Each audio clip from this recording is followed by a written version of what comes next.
حضور علیہ السلام پہ اگر طائف میں پتھر برسائے گے اور حضور علیہ السلام کی اس رحمت بھری نگاہوں کا صدقہ ہے کہ آج ہمارے بڑے بزرگوں نے محنتیں کی ہیں اور آج ہم جہاں جاتے ہیں ہمارے لیے چٹائیاں اور دریاں بچھائی جا رہی ہوتی ہیں. ان لوگوں کو اللہ تبارک و تعالیٰ نے پتھر کھا کے جو اجر دیا ہے آقا علیہ السلام کی ان قدموں کا صدقہ ہے کہ اگر آج ان اللہ والوں کی نگاہوں کے سامنے بیٹھ کر اتنی آسائشوں اور آرام کے ساتھ اگر ہم اللہ کا ذکر بلند کریں گے، اس ذکر کو آگے پھیلانے کی کوشش کریں گے تو یقیناً اللہ تبارک و تعالیٰ ہمیں اجر عظیم سے نوازے گا. کیونکہ آقا علیہ السلام کی اس حدیث کا مفہوم ہے کہ صحابہ اکرام اگر دین کے 10 حصوں میں سے 9 حصوں پہ عمل کرتے اور ایک حصہ اگر چھوڑ دیتے تو پھر بھی خسارے میں رہتے، لیکن اس 21ویں صدی میں اگر کوئی دین کا ایک حصے پہ بھی عمل کر رہا ہے تو اس کو غنیمت جانے. اس کے لیے حضور علیہ السلام کی بڑی خوشخبریاں سنائی گئی ہیں اور ہم پہ کرم یہ ہوا کہ ہمارے پیر و مرشد سیدی و مرشد رہبر شریعت صوفی باصفا حضرت علامہ پیر محمد سید الحاری دامت برکاتہ العالیہ،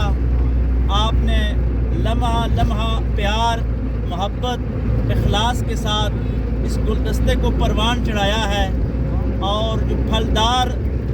باغ ہوتا ہے اس کی نشانی یہ ہوتی ہے کہ اس کی آنے والی نسل سے نئی نئی کونپلیں نکلنا شروع ہو جاتی ہیں. تو الحمدللہ آج کے اس دورے میں ہم دیکھ رہے ہیں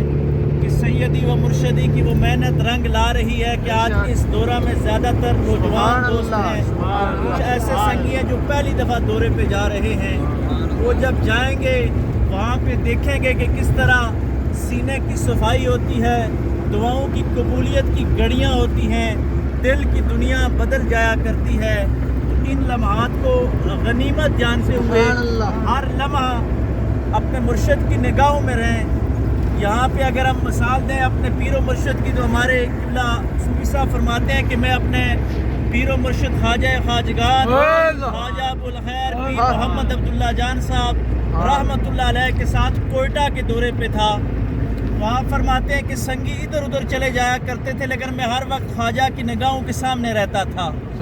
تو ایک دفعہ ایسا ہوا کہ حضرت صاحب کو سوئی کی ضرورت پڑی تو فرماتے ہیں کہ میں نے اپنے مرشد کے آداب کا اس حد تک خیال رکھا کہ میں سوئی بھی ساتھ لے کے گیا ہوا تھا. تو حضرت صاحب نے کوئٹہ میں جب سوئی مانگی تو وہ نکال کے میں نے پیش کر دی. تو اس بات پہ بھی حضرت صاحب بہت زیادہ خوش ہو گئے. تو یہ بظاہر ایک چھوٹا سا